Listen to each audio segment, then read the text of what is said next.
अस्सलाम वालेकुम। गंदम के काश्तकार दो मुख्तलिफ स्टेटमेंट्स में हमेशा ही कंफ्यूज रहते हैं, परेशान रहते हैं। सबसे पहली स्टेटमेंट यह है कि जो कोरा है सर्दियों में पड़ता है, इससे गंदम की फसल के टिलर्स बढ़ते हैं और पैदावार में इजाफा होता है।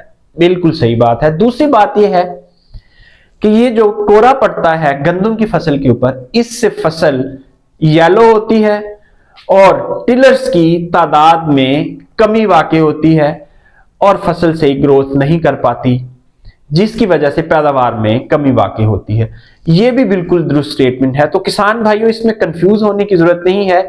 आपको यह जानना है कि कोरा आपकी फसल को नुकसान पहुंचाने की बजाय फायदा कैसे पहुंचा सकता है। तो आज हम आपको यही तरीका बताने वाले हैं। इंतहाई सस्ता फार्मूला है।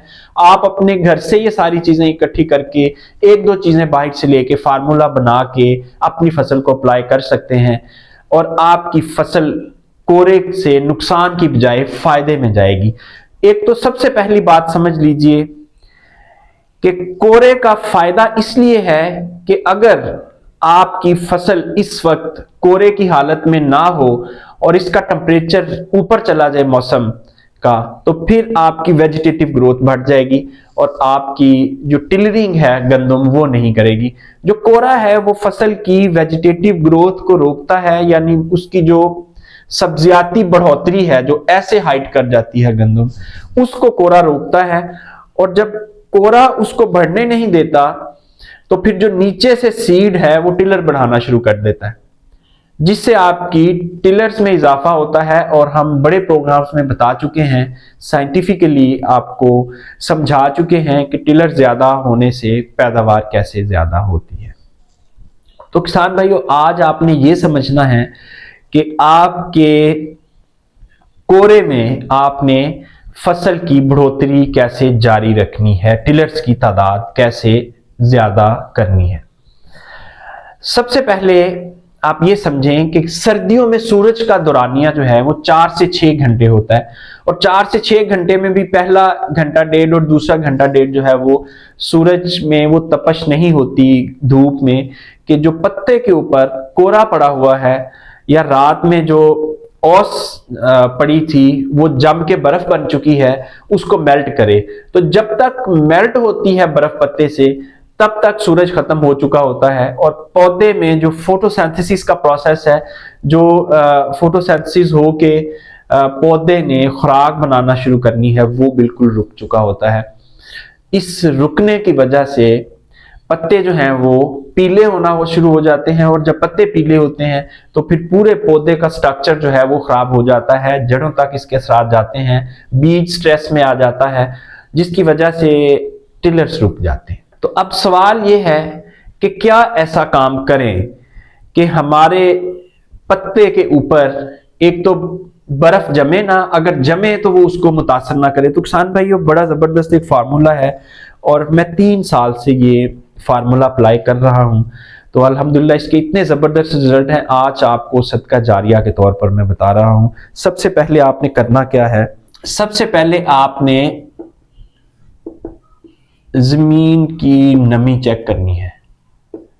अच्छा, जमीन की नमी क्यों चेक करनी है? जमीन की नमी इसलिए चेक करनी है कि आपकी जो वेट सॉइल है, यानी ऐसी जमीन जिसमें वत्तर मौजूद हो, उसको कोरा उतना मुतासर नहीं करता जितना कि ऐसी जमीन को जो खुश्क हो। खुश्क जमीन वाली जो फसल है उसको कोरा ज्यादा मुतासर करता है। जब आप नमी होती है तो नमी से इसकी जो मेल्टिंग की, बर्फ पिघलने की जो सलाहियत है वो बढ़ जाती है और आपका जो प्लांट है वो हेल्दी रहता है। अच्छा, दूसरे नंबर पे ना आपने एक फार्मूला स्प्रे करना है। ये फार्मूला स्प्रे 2 काम करेगा। एक तो आपकी फसल की ग्रोथ बढ़ाएगा, दूसरा उसको जो विंटर स्ट्रेस है, विंटर स्ट्रेस से रिलीज देगा। जब विंटर स्ट्रेस से रिलीज मिल गया और ऑटोमेटिकली उसकी ग्रोथ बढ़ना शुरू हो जाएगी और ये दोनों एक दूसरे के लिए वाइस वर्सा है। यानी विंटर स्ट्रेस खत्म होगा, ग्रोथ बढ़ेगी, ग्रोथ बढ़ेगी तो विंटर स्ट्रेस खत्म होगा।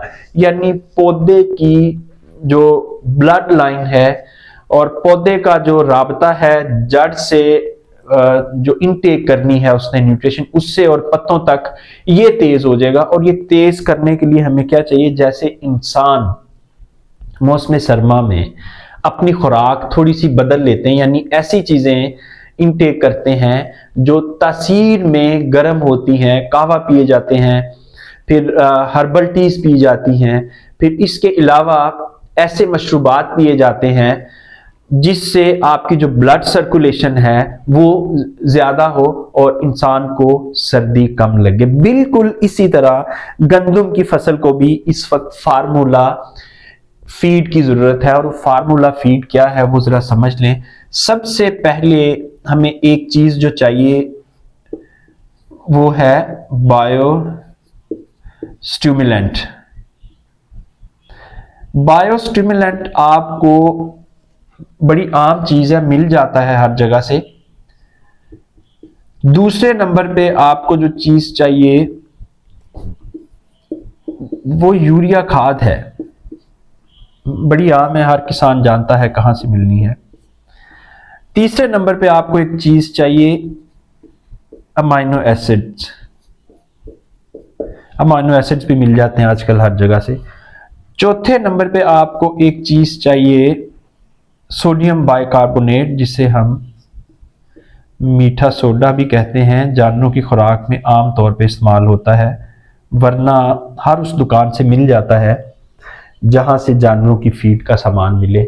और अगर आपको 1-2 एकड़ के लिए चाहिए तो फिर आम दुकानों से भी ये मिल जाता है, वहां थोड़ा महंगा मिलता है। अगर आपको लार्ज क्वांटिटी में चाहिए तो फिर आपको किसी जो बड़ा डिपार्टमेंटल स्टोर है वहां से सस्ता मिलेगा केजी के हिसाब से, या फिर जो जानवरों की फीड का काम करते हैं वहां से मीठा सोडा आपको सस्ता मिलेगा। अच्छा, इसके अलावा एक और चीज है, बड़ी अहम चीज है, उसको आपने किसी सूरत मिस नहीं करना। उसको कहते हैं जी मोलेसिस या शीरा राब। शीरा राब बेसिकली ये जो शुगर मिल है इसकी एक बाय प्रोडक्ट है। शुगर मिल से आपको सबसे सस्ता मिलेगा। अगर शुगर मिल से नहीं लेना चाह रहे तो फिर अगेन जो जहां से आप मीठा सोडा लेंगे एनिमल फीड वाली स्टोर से, वहां से आपको मोलेसिस भी मिल जाएगा, मुनासिब रेट पे मिल जाता है। ज्यादा से ज्यादा इसकी प्राइस जो है वो रिटेल में अगर लेंगे तो कोई 50 रुपए किलो के करीब होती है। अगर आप होलसेल में उठाएंगे तो 30-35 रुपए 40 रुपए तक ये मिल जाता है आसानी से। तो ये जो 5 चीजें हैं इनकी जरा क्वांटिटी समझ लीजिए और तरीका इस्तेमाल समझ लीजिए। ये पांचों की पांचों चीजें पानी में हल पजीर हैं, पानी में आसानी से हल हो जाती हैं। और आपने 100 लीटर पानी लेना है,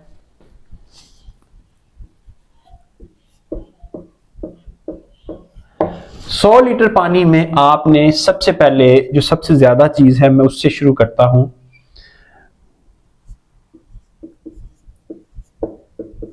3 किलो आपने यूरिया लेना है। अच्छा, यूरिया जो है ये इस वक्त फसल के लिए इंतहाई जरूरी एलिमेंट है।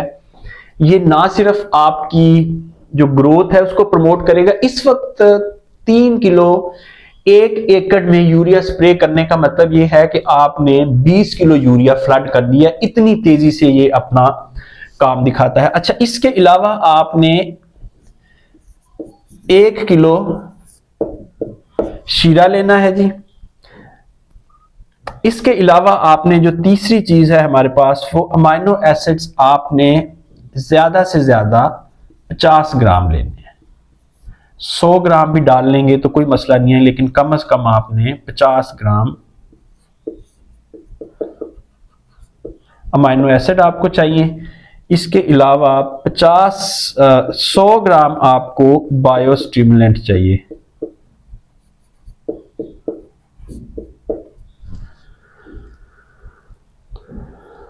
और आपको 50 ग्राम मीठा सोडा चाहिए। ये 5 चीजों का मरकब है। ये एक कुश्ता है गंदम की फसल के लिए।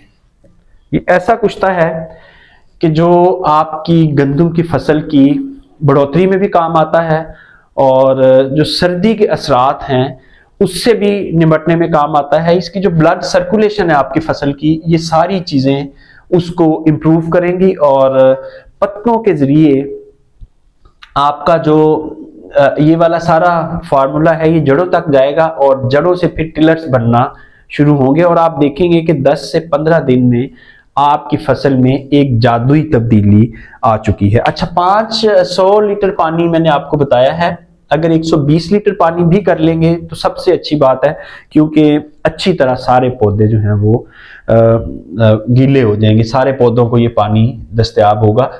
चीजें यही रहनी है, पानी की तादाद, पानी जो है 100 लीटर की बजाय 120 लीटर कर लें, तो इस तरह ये वाला फार्मूला जो है ये आपके जो विंटर स्ट्रेस है उसको बिल्कुल रिलीज कर देगा और पौधे में अपनी एक हीट पैदा होगी, जिसकी वजह से बड़ी तेजी से जो पत्ते के ऊपर पानी जमता है वो भी खत्म होगा और उसके अलावा जो पौधा है वो फोटोसिंथेसिस का प्रोसेस जो है वो बहुत तेजी से करेगा और बिल आखिर आपके टिलर्स बढ़ेंगे और आपकी पैदावार बढ़ जाएगी। इसका जो अप्लाई करने का बेहतरीन वक्त है वो जब सूरज निकल आए उसी वक्त आप अप्लाई कर दें।